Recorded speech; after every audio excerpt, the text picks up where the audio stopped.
नमस्कार। आज की इस वीडियो में हम एशिया के उच्चावच पढ़ेंगे। एशिया एक विशाल महाद्वीप होने के कारण इसका धरातलीय विविधताओं से युक्त होना स्वाभाविक है। यहाँ एक और विस्तृत पर्वत श्रेणियाँ, दूसरी ओर तिब्बत, दक्षिण भारत, अरब के पठार, यहाँ एक विशाल नदियों के मैदान हैं तथा विस्तृत द्वीपों की श्रृंखला है। एशिया के उच्चावचों का विस्तृत वर्णन प्रादेशिक आधार पर किया जा सकता है। इस दृष्टि से विद्वानों ने ज्यामितीय विभक्तिकरण किया है, जो उच्चावच एवं भौगोलिक स्वरूप के आधार पर है। विश्लेषण के आधार पर एशिया को निम्न प्रदेशों में विभक्त किया जाता है। नंबर 1 है भारतीय त्रिभुज, 2 है म्यांमार मलाया का पंखाकार क्षेत्र, 3 है चीन का चौकोरपट, 4 है पश्चिम एशिया त्रिभुज, अरब का पठार, 5 है द्वीपीय वृत्तखंड। अब हम इनका, जैसे कि आपके इस मानचित्र में भी दे रखा है, ये आपके उत्तरी निचली भूमि, मध्यवर्ती पर्वत, आपके भारत का क्षेत्र। अब हम एक एक उसका विस्तृत अध्ययन करेंगे। पहला है भारतीय त्रिभुजाकार क्षेत्र, द इंडियन ट्रायंगल। इसके अंतर्गत मुख्यतः भारतीय उपमहाद्वीप सम्मिलित किया जाता है। ये एक विशिष्ट भू आकृतिक प्रदेश है जिसके 4 उपविभाग हैं। उत्तर में तिब्बत का पठार विस्तृत है। पठार के दक्षिण छोर से हिमालय की विस्तृत उच्च पर्वत श्रेणियां प्रारंभ हो जाती हैं। पर्वतीय भाग के दक्षिण में उत्तर का विशाल मैदान है और उसके दक्षिण में प्रायद्वीपीय भारत का प्राचीन शिलाखंड स्थलखंड है। ये चारों भू आकार, संरचना एवं उच्चावच की दृष्टि से भिन्नता रखते हैं। नंबर 1 तिब्बत का पठार। ये संसार का सर्वोच्च पठारी भाग है जिसकी औसत ऊंचाई 4500 मीटर से अधिक है। इसके दक्षिण में हिमालय की पर्वत श्रृंखला तथा उत्तर में कुनलुन, अल्टाई टांग एवं नॉनशान पर्वत श्रेणियाँ स्थित हैं। इसके अपरदन से यह असमतल हो गया है। अनेक द्रोणियों एवं झीलों का निर्माण हो गया है। सद्दाम द्रोणी सबसे बड़ी है। इसके पश्चिम में पामीर की गांठ स्थित है। ये एशिया के भू आकार की ज्यामिति है। भारतीय त्रिभुज, म्यांमार मलाकार मलाया पंखाकार क्षेत्र, चीन का चौकोरपट, पश्चिम एशिया त्रिभुज। नंबर 2 आता है पर्वतीय भित्ति। भारत के उत्तर एवं तिब्बत के पठार के दक्षिण में एशिया का सर्वाधिक महत्वपूर्ण भूस्वरूप हिमालय की श्रेणियां हैं, जिसका विस्तार लगभग 3500 किलोमीटर की लंबाई में है। हिमालय में नवीन पर्वत श्रेणियां हैं। प्राचीन काल में यहाँ तेथिस नामक विशाल समुद्र था, जो वर्तमान आल्प्स से हिमालय के पूर्वी छोर तक फैला था। इसके उत्तर में अंगारालैंड तथा दक्षिण में गोंडवानालैंड नामक विशाल शिलाखंड थे। सदियों से इस अगाध भूसन्नति में तलछट का जमाव होता रहा, जो आगे भूगर्भिक हलचलों से नवकल्प युग में विशाल हिमालय की श्रेणियों के रूप में उद्भूत हुआ। भौगोलिक दृष्टि से हिमालय के 3 विभाग हैं: वृहत हिमालय, लघु हिमालय, बाह्य हिमालय। वृहत हिमालय की प्रमुख चोटियों में Everest 8848 meter, Kanchenjunga 8598 meter, Dhaulagiri 8172 meter ऊंची है। लघु हिमालय की ऊंचाई प्रधान हिमालय से कम है। बाह्य हिमालय को उप हिमालय की संज्ञा दी जाती है। इन्हें शिवालिक श्रेणी भी कहते हैं। पश्चिम सीमावर्ती श्रेणियों में हिंदकुश, सुलेमान पर्वत प्रमुख हैं। इस क्षेत्र में प्रसिद्ध खैबर का दर्रा है, जो समुद्र तल से 1229 मीटर ऊंचा है। पूर्वी सीमांतवर्ती पहाड़ियों गारो, खासी, जैंतिया, नानकिन, पटकोई, रुसाई, अराकान योमा प्रमुख हैं।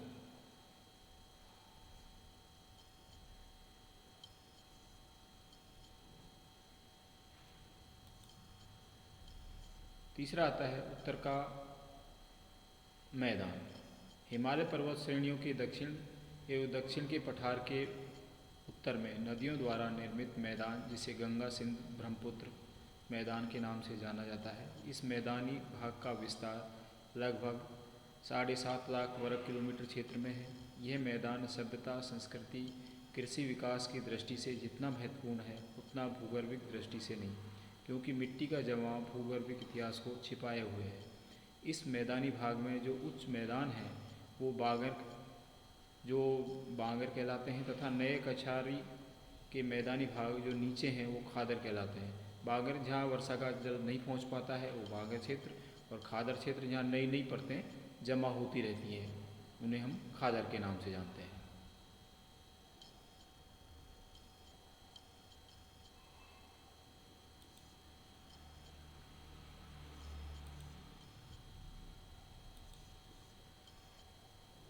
फोर्थ आता है प्रायद्वीपीय भारत। प्रायद्वीप भारत जिसे दक्षिण का पठार अथवा प्रायद्वीपीय स्थिर भूखंड के नाम से संबोधित किया जाता है, एक प्राचीन स्थलखंड है। यह एक प्राचीन स्थलखंड है। यह माना जाता है कि इस क्षेत्र की चट्टानें पृथ्वी की प्रारंभिक चट्टानों से समानता रखती हैं, जो कालांतर में भूगर्भिक क्रियाओं से ग्रेनाइट, नाइस आदि में परिवर्तित हो गई हैं। ये प्रायद्वीप प्राचीन काल में वैगनर के अनुसार पैंजिया के गोंडवानालैंड का अभिन्न अंग था, जो क्रेटेशियस काल में अफ्रीका के मूल स्थल से प्रवाहित होकर वर्तमान स्थान पर आ गया है। प्रायद्वीप भारत अनेक पठारी भागों में विभक्त है, जिसमें मध्य अपरदित श्रेणियाँ अथवा नदियाँ स्थित हैं। नर्मदा नदी की विभ्रंश घाटी इस पठार को 2 त्रिकोणाकार भागों में विभक्त करती है। उत्तरी भाग मालवा का पठार तथा दक्षिणी भाग दक्षिण का पठार कहलाता है। प्रायद्वीपीय भारत पठारी भाग पर पर्वत श्रेणियाँ भी विद्यमान हैं। उनमें विंध्याचल, सतपुड़ा, पश्चिम तथा पूर्वी घाट महत्वपूर्ण हैं। यह क्षेत्र प्राचीन आग्नेय रवेदार शैलों से निर्मित पठारी भाग है।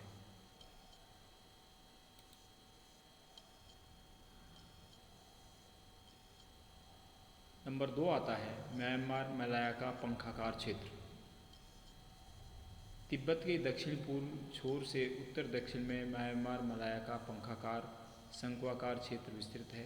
इसके अंतर्गत म्यांमार, थाईलैंड, मलाया, हिंद चीन के देश सम्मिलित हैं। इस क्षेत्र में लंबाकार पर्वत श्रेणियाँ एवं उनके मध्य नदी घाटियों का विस्तार है। पश्चिम में अराकानयोमा श्रेणी है, जिसका क्रम अंडमान निकोबार तक चला गया है। मध्यवर्ती श्रेणी सीधी मलाया प्रायद्वीप के दक्षिण भाग तक चली गई है, जबकि पूर्वी श्रेणी इंडोचीन के निकट घुमावदार हो गई है। पर्वत श्रेणियों के मध्य इरावदी, चिदविन, सालविन, मेकांग आदि नदियों की घाटियाँ स्थित हैं। इस क्षेत्र का पंखाकार स्वरूप इन्हीं श्रेणियों एवं घाटियों से बना है, जिनका केंद्र तिब्बत का दक्षिणी छोर है। इस प्रदेश की पर्वत श्रेणियों में अराकानयोमा तथा अन्नामाइट प्रमुख हैं।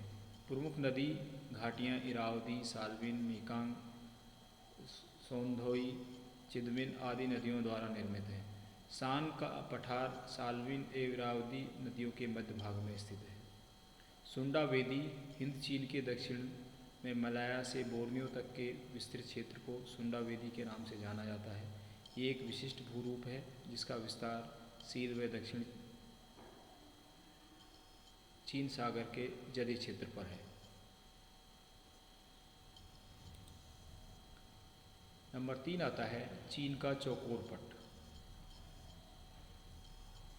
एशिया के भूआकृतिक स्वरूपों में चीन स्थलखंड का विशिष्ट महत्व है। यह क्षेत्र एक चौकोर शतरंज के पट्ट के समान है, जिस पर अनेक पर्वत श्रेणियाँ, पठारी भाग एवं निचले प्रदेश विद्यमान हैं। संरचना एवं उच्चावच दोनों ही दृष्टि से ये क्षेत्र विशिष्टता लिए हुए है।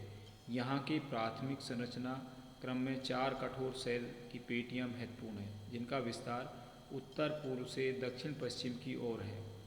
इस प्रदेश को आकृतिक दृष्टिकोण से निम्न भागों में विभक्त किया जा सकता है। नंबर 1 है तिब्बत का सीमावर्ती श्रेणियाँ।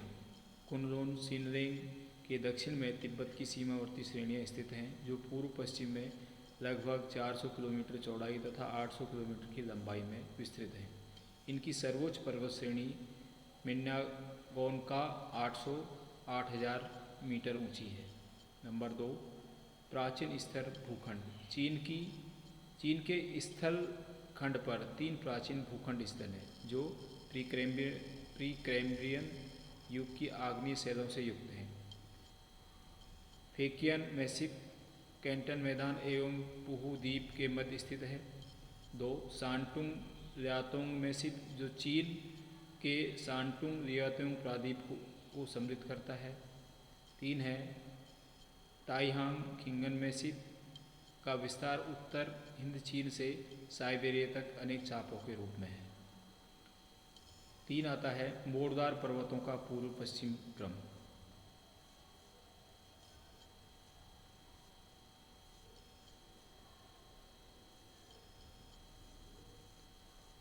प्राचीन स्थलखंडों के आर पार पूर्व पश्चिम विस्तृत मोरदार पर्वतों का क्रम है। बाहरी मंगोलिया के उत्तरी सीमावर्ती भागों में कैंटा-ईशान पर्वत मुख्यतः पूर्व पश्चिम में विस्तृत है। ये चीन के चौकोर क्षेत्र की उत्तरी सीमा बनाते हैं। अविनत बेसिन। प्रत्येक स्तर भूखंड बड़े लंबाकार अविनत बेसिन स्थित हैं। ये बेसिन मैदानी भागों के रूप में हैं। इनमें मंचूरिया का मैदान, उत्तरी चीन का मैदान, प्योंग झील बेसिन, तुमलिन झील बेसिन, रेड बेसिन आदि हैं। 5, दक्षिण पश्चिमी पठार। चीन के चौकोर क्षेत्र के पश्चिम में यूनान का पठार, उत्तर में क्विचाऊ का पठार स्थित है। यूनान का पठार एक विस्तृत अपर्दित क्षेत्र है। 6, लोएस क्षेत्र। चीन के क्षेत्र पर शीतकालीन में चलने वाली हवाएं अपने साथ महीन पीली मिट्टी लाती हैं जिनको उत्तरी चीन के क्षेत्र पर जमा कर देती हैं। ये महीन पीली मिट्टी लोएस कहलाती है। ये जमाव शांसी प्रांत होनान तथा शेनसी के दक्षिण कई हजार फीट तक मिलते हैं। नंबर 4 आता है पश्चिम एशिया त्रिभुज। पश्चिम एशिया का प्रमुख भूरूप अरब का प्रायद्वीप पठार है। ये प्राचीन कठोर चट्टानों से निर्मित है। इस पठार की सामान्य ऊंचाई 2000 मीटर है। ये एक शुष्क मरुस्थलीय भाग है। इस प्रदेश में अनेक पर्वत श्रेणियों का विस्तार है। आर्मीनिया की गांठ से उत्तर श्रेणी को पोंटिक श्रेणी, दक्षिण श्रेणी को टॉरस श्रेणी कहते हैं। ये टर्की के क्षेत्र में है। इस प्रकार ईरान के पठार के दोनों ओर एल्बुर जैग्रोस पर्वत श्रेणियाँ हैं। इसके उत्तर में अनातोलिया का पठार है।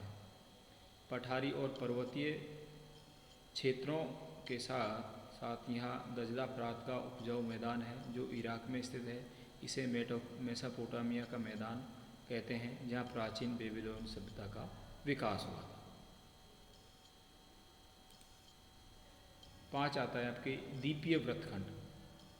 मानसून एशिया के दक्षिण पूर्वी एवं पूर्वी भाग में द्वीपों का क्रम भूआकृतिक स्वरूप की दृष्टि से विशिष्टता लिए हुए है। यह अर्धवृत्त के रूप में द्वीपों की एक श्रृंखला है। ये द्वीप अलग अलग स्थित किंतु संरचनात्मक दृष्टि से संबंधित हैं। इन द्वीपों पर मोरदार पर्वत भ्रंश ज्वालामुखी विद्यमान है तथा भूकंप से प्रभावित है। इन वृत्तखंडों का समांतर में विस्तार है। कहीं कहीं इनकी संख्या 10 से 12 हो जाती है। सभी वृत्तखंड प्रशांत महासागर की ओर उन्नतोदर हैं। एशिया के द्वीपीय में सम्मिलित द्वीपों की संख्या कई हजार है। अकेले फिलीपींस में लगभग 7000 अलग अलग द्वीप हैं जिनमें 460 द्वीप ही 2 वर्ग किलोमीटर से बड़े हैं। इस प्रकार इंडोनेशिया द्वीपों का समूह है। जापान के द्वीपों में भी कई लघु वृत्तखंड हैं। तो ये था आपके एशिया के उच्चावच, जिसको मेजर रूप से 5 क्षेत्रों में बांटा गया था।